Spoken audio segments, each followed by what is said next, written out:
continue the second part of 14 principles which is given by Henry Fayol. अगर आपने मेरा पहला वीडियो नहीं देखा है तो प्लीज उसको देखें और फिर अपन इस वीडियो में जो है वो आपको इजीली समझ में आएगा। ठीक है, हम कंटिन्यू करते हैं। Next principle, stability of tenure of personnel. इसका मतलब ये है, यहाँ हेनरी फ्योल कहते हैं ऑर्गेनाइजेशन में एम्प्लॉइज का स्थिर होना बहुत ज्यादा जरूरी होता है। एम्प्लॉइज की अगर जॉब सिक्योरिटी है, एम्प्लॉइज को ये फील होता है कि ऑर्गेनाइजेशन ने उसे जॉब सिक्योरिटी दी है, तो वो एम्प्लॉय ऑर्गेनाइजेशन के लिए बहुत अच्छे से वर्क करेगा, वो अपना 100% वर्क देगा। ठीक है, लेकिन अगर उसको वहां जॉब सिक्योरिटी फील नहीं होती है तो उसको लगता है कि he is not working good और वो उस कंपनी को जल्द से जल्द छोड़ के चला जाएगा। और फिर क्या होगा, कंपनी को नया एम्प्लॉय रिक्रूट करना पड़ेगा, फिर उसको सिखाना पड़ेगा। तो ये कंपनी के लिए वेस्टेज ऑफ टाइम भी है और वेस्टेज ऑफ कॉस्ट भी है। ठीक है, तो फ्योल कहते हैं कि जो एम्प्लॉयज ऑर्गेनाइजेशन में है उन पे इतना ध्यान रखा जाए कि वो ऑर्गेनाइजेशन में काफी लंबे समय तक रुके, क्योंकि वो ऑर्गेनाइजेशन को समझते हैं और ऑर्गेनाइजेशन के लिए वो बहुत अच्छा वर्क करेंगे। So this was the first 8th principle of management, stability of tenure of person, remuneration of person. Remuneration of person में फ्योल कहते हैं ये प्रिंसिपल अगर ऑर्गेनाइजेशन में फॉलो होता है तो एम्प्लॉय बड़े खुश होते हैं, क्योंकि एम्प्लॉय किस लिए जॉब करते हैं, उनको अर्निंग चाहिए। ठीक है, उनको इनकम चाहिए, तो वो हाई सैलरी को अर्न करने के लिए क्या करते हैं, वर्क करते हैं। तो रिन्यूमरेशन कहता है, रिन्यूमरेशन ऑफ पर्सन प्रिंसिपल ये बताता है कि ऑर्गेनाइजेशन में जो एम्प्लॉय काम कर रहे हैं उनको उनके कैपेबिलिटी के अकॉर्डिंग, जितना वो वर्किंग परफॉर्मेंस दे रहे हैं उसके अकॉर्डिंग वो क्या करें, पेमेंट उनको करें। दैट इज दी, मतलब whatever salary is there, तो वो डिसाइड होना चाहिए कि कितना उन्होंने वर्क किया है, कितना उनका अच्छा परफॉर्मेंस है, उसके हिसाब से उन्हें रिन्यूमरेट करना चाहिए। Principle of order, this is very important. Principle of order हमें तो अपनी लाइफ में भी फॉलो करना चाहिए। फ्योल कहते हैं ऑर्गेनाइजेशन में प्रिंसिपल ऑफ ऑर्डर का मतलब है it is related to the production department actually, कि जो सामान जहां रखा गया है, जो मटेरियल जहां रखा गया है, अगर उसको हम लाइन अप करके रख दें तो हमें इजी होगा उसको फाइंड आउट करना। जब हमको रिक्वायरमेंट होगी हम उस मटेरियल को यूज कर लेंगे, हमें टाइम वेस्ट नहीं करना पड़ेगा। ठीक है, इजीली वो हमको अवेलेबल हो जाएगा, मिल जाएगा। इसका एक एग्जांपल है, आप अपनी लाइफ से ले सकते हैं। एज ए स्टूडेंट आप जब स्कूल से घर आते हैं तो कहीं आपने बैग फेंका हुआ है, कहीं आपने जूता फेंका हुआ है, कहीं शर्ट पड़ी हुई है, टाई कहीं पड़ी हुई है। नेक्स्ट डे, आज का दिन तो निकल गया, नेक्स्ट डे जब आपको स्कूल जाने के टाइम आता है तो आप क्या करें, बस आके आपके गेट पे खड़ी हुई है, हॉर्न पे हॉर्न बजा रही है, आप अपना टाई ढूंढ रहे हैं और जूता ढूंढ रहे हैं।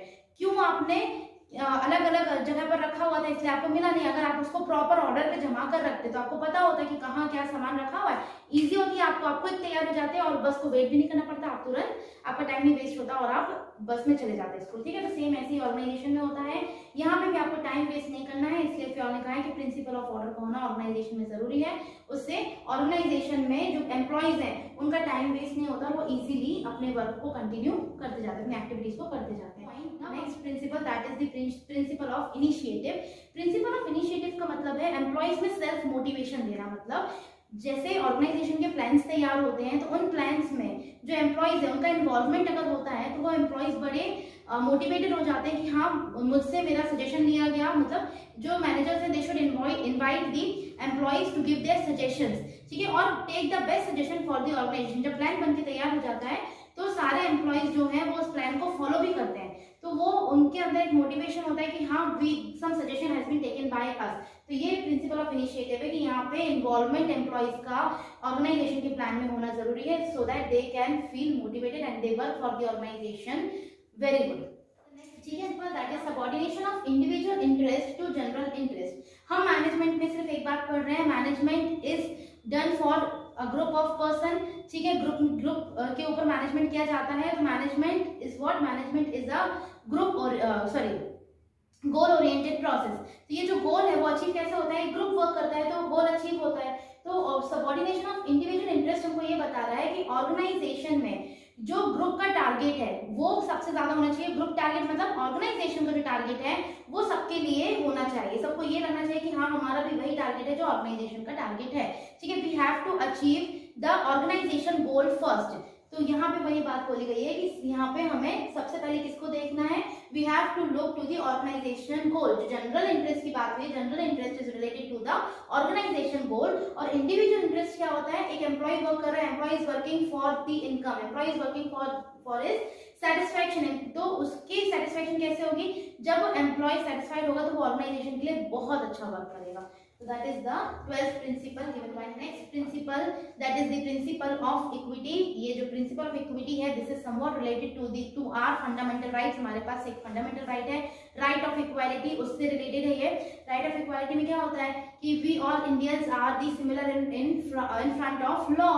ठीक है, ऐसे ही organization में जो manager है ना, उसको सारे employees को इक्वालिटी जैसा ही रखना चाहिए, इक्विटी सारे एम्प्लॉयज में होना चाहिए, वहां किसी भी प्रकार का कोई डिस्क्रिमिनेशन नहीं होना चाहिए. अगर वहां पे इक्विटी होती है, एकता होती है, तो क्या होगा, जो ऑर्गेनाइजेशन है वो जल्द से जल्द अपने अपने टारगेट्स को अचीव कर लेगा, अपने ऑब्जेक्टिव को. Last principal which is given bye Fayol, that is split the cost. Again वही बात यहाँ पे हो रही है कि management is done for the group of people. तो मैनेजमेंट क्या है, एक टीम वर्क है, एक ऐसा वर्क है जो कि टीम के द्वारा या ग्रुप के द्वारा किया जाता है. तो फ्योल यहाँ पे कहते हैं कि ऑर्गेनाइजेशन में टीम स्पिरिट का होना बहुत ज्यादा जरूरी है. तभी अगर टीम स्पिरिट होगी तो ऑर्गेनाइजेशन को सक्सेस मिलेगा. अगर टीम स्पिरिट नहीं होगा, इंडिविजुअल कभी भी, कोई भी इंडिविजुअल ऑर्गेनाइजेशन को सक्सेस नहीं दिला सकता. ऑर्गेनाइजेशन की जो सक्सेस है वो उसको उसकी टीम दिला सकती है, उसका ग्रुप दिला सकता है.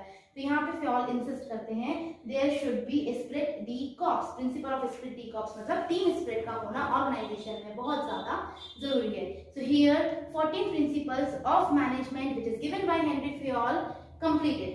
ठीक है. So guys, thank you for watching. Do like and subscribe my video.